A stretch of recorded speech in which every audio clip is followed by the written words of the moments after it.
Myself, Ashutosh Pawan, Faculty, Department of BCA, Harprasad Das, Jain College, Ara.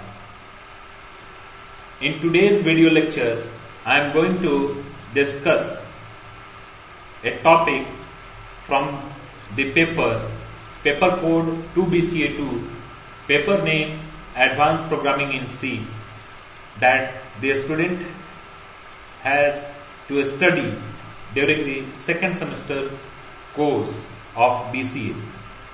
The topic name is a structure with pointers.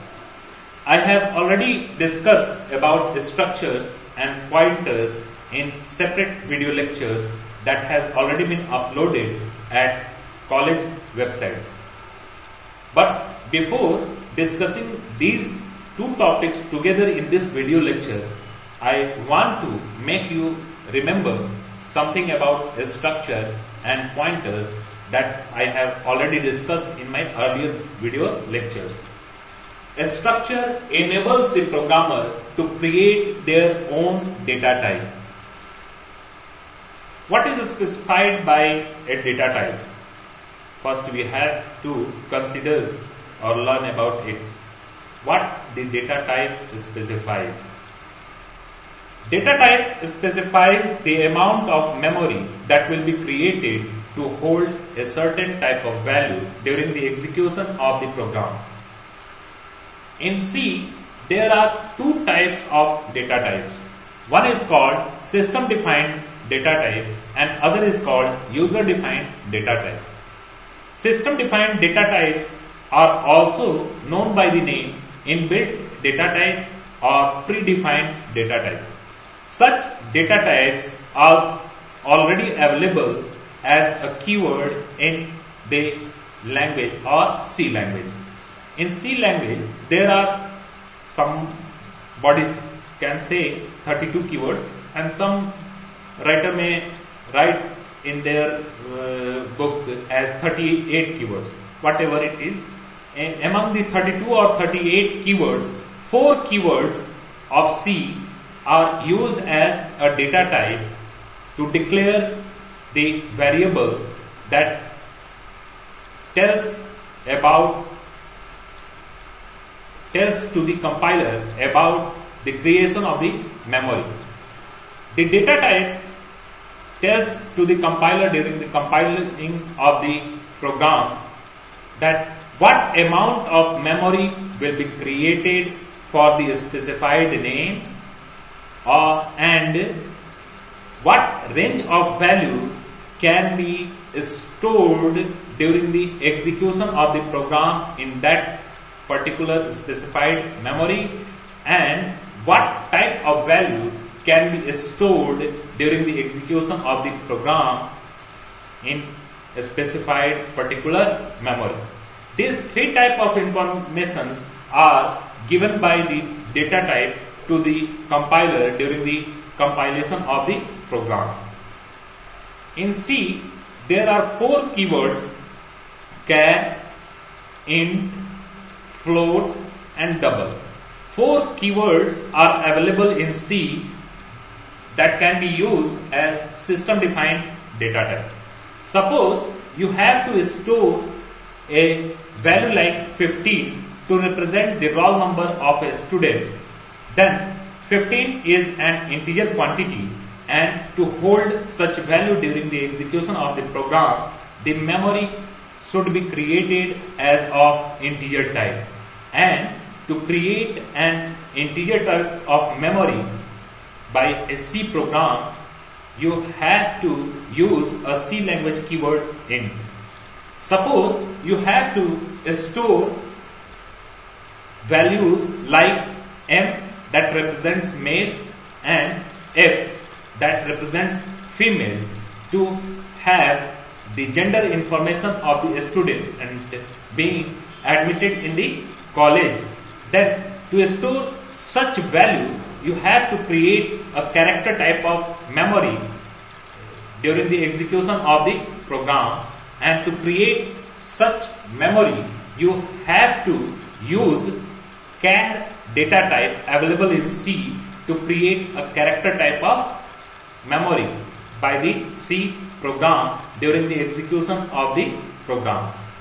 But suppose when you have to store the date of birth or date of admission of a student, what you can do?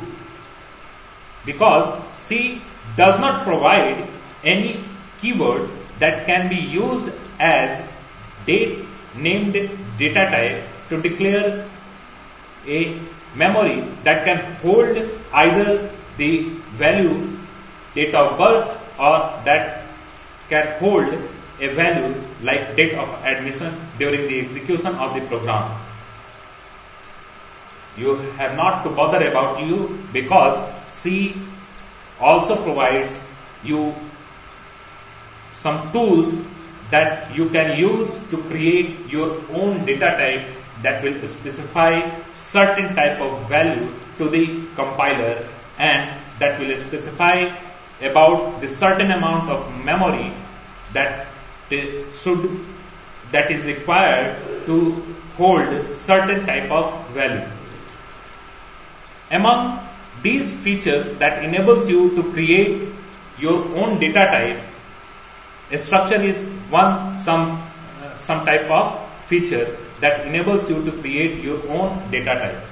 A structure along with union, enum and typedef can be used to create your own data type by a C program that will hold your specified type of value during the execution of the program. I am not going to discuss about union, typedef and enum in this video lecture. I am going to discuss only about a structure. Hence, a structure enables you to create your own data type. Before using a structure in a C program, you have to declare the structure first in the program. And to declare the structure, I have already taught about 3 syntaxes that can be used to declare the structure. One of the specified syntaxes that can be used to declare the structure has been put here on the board. Some other syntaxes I have also taught you in the video lecture of structures. The other syntaxes that you can use to declare a structure are, second syntax is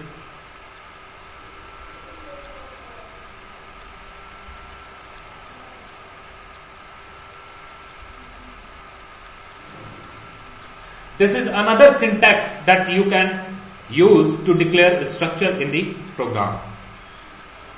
One another syntax that I have already taught you in the video lecture of structures. The third syntax that you can use to declare a structure in the program is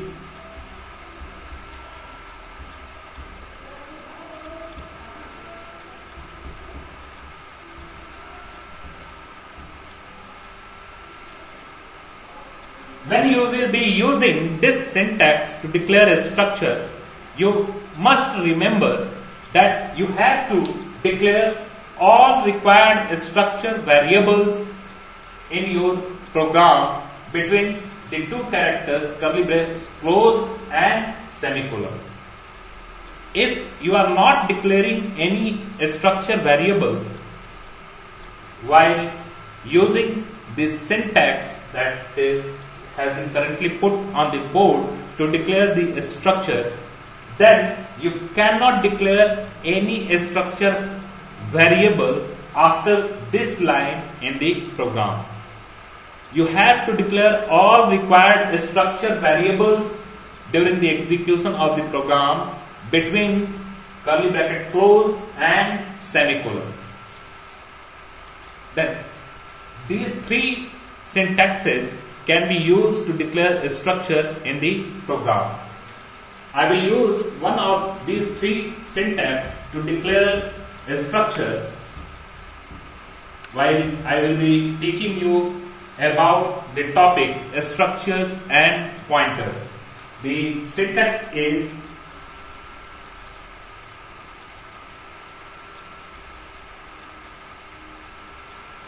that may be used to declare a structure by you while coding a C program.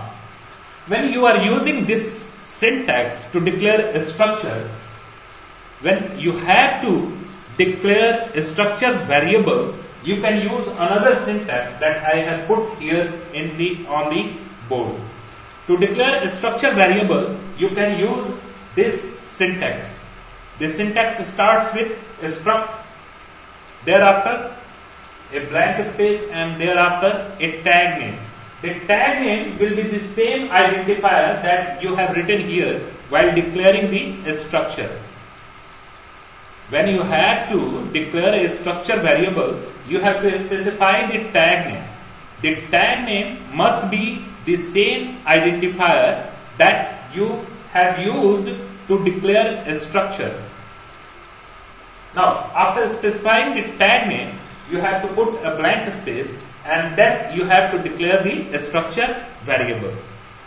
By using this syntax, you can declare any structure variable at any point of time while coding the C language program.